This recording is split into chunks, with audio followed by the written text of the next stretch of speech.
मुंबईच्या जिजामाता उद्यानाच्या धर्तीवर ठाण्यात साकारणार भव्य वनस्पती उद्यान आणि प्राणी संग्रहालय, राज्य शासनाकडून निधीला मंजुरी. मुंबईतील प्रसिद्ध जिजामाता भोसले उद्यान आणि प्राणी संग्रहालयाच्या धर्तीवर ठाणे शहरातही निसर्ग, जैवविविधता, पर्यावरण संवर्धन आणि पर्यटनाचा अनोखा संगम घडवणारे अत्याधुनिक वनस्पती उद्यान आणि प्राणी संग्रहालय विकसित करण्यात येणार आहे. ठाणे महानगरपालिका क्षेत्रातील आरक्षण क्रमांक 4 मौजे चितळसर मानपाडा येथील सुमारे 10 हेक्टर जागेवर हा महत्त्वाकांक्षी प्रकल्प साकारण्यात येणार असल्याची माहिती परिवहन मंत्री प्रताप सरनाईक यांनी दिली आहे. राज्यातील महानगरपालिकांमध्ये मूलभूत सोयी सुविधांचा विकास करण्यासाठी राज्य शासनाच्या नगरविकास विभागाकडून अनुदान दिलं जातं. त्या अंतर्गत उपमुख्यमंत्री एकनाथ शिंदे यांच्या सूचनेनुसार ठाणे शहरातील विविध विकास कामांसाठी शासनाने मोठ्या प्रमाणावर निधी मंजूर केला असून त्यामध्ये या वनस्पती उद्यान आणि प्राणी संग्रहालयाच्या विकासाचाही समावेश करण्यात आलाय.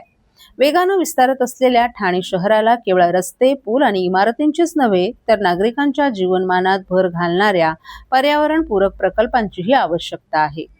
मुंबईतील जिजामाता भोसले उद्यानाप्रमाणे ठाणेकरांना निसर्गाच्या सानिध्यात विरंगुळा मिळावा, मुलांना जैवविविधतेची ओळख व्हावी आणि पर्यावरण संवर्धनाचे संस्कार नव्या पिढीमध्ये रुजावेत, या संकल्पनेतून हा प्रकल्प उभारण्याचा आमचा प्रयत्न असल्याचं प्रताप सरनाईक यांनी सांगितलं.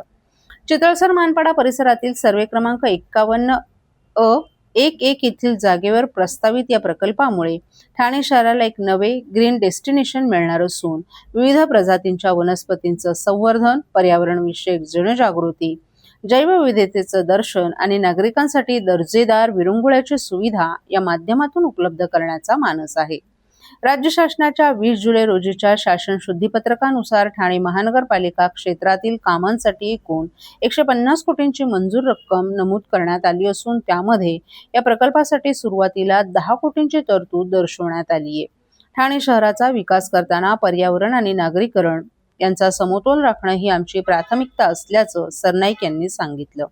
या उद्यानामुळे ठाणेकरांना शहरातच निसर्ग अनुभवता येणार आहे. विशेषतः विद्यार्थी आणि नव्या पिढीसाठी हा प्रकल्प मनोरंजनासोबतच निसर्ग शिक्षणाचं केंद्र ठरेल असंही त्यांनी सांगितलं. ठाणेकरांना मुंबईत जाऊ लागू नये, ठाण्यातच कुटुंबासह निसर्ग, जैवविविधता आणि विरंगुळ्याचा समृद्ध अनुभव मिळावा, हेच या प्रकल्पामागचं उद्दिष्ट असल्याचं परिवहन मंत्री प्रताप सरनाईक यांनी स्पष्ट केलं.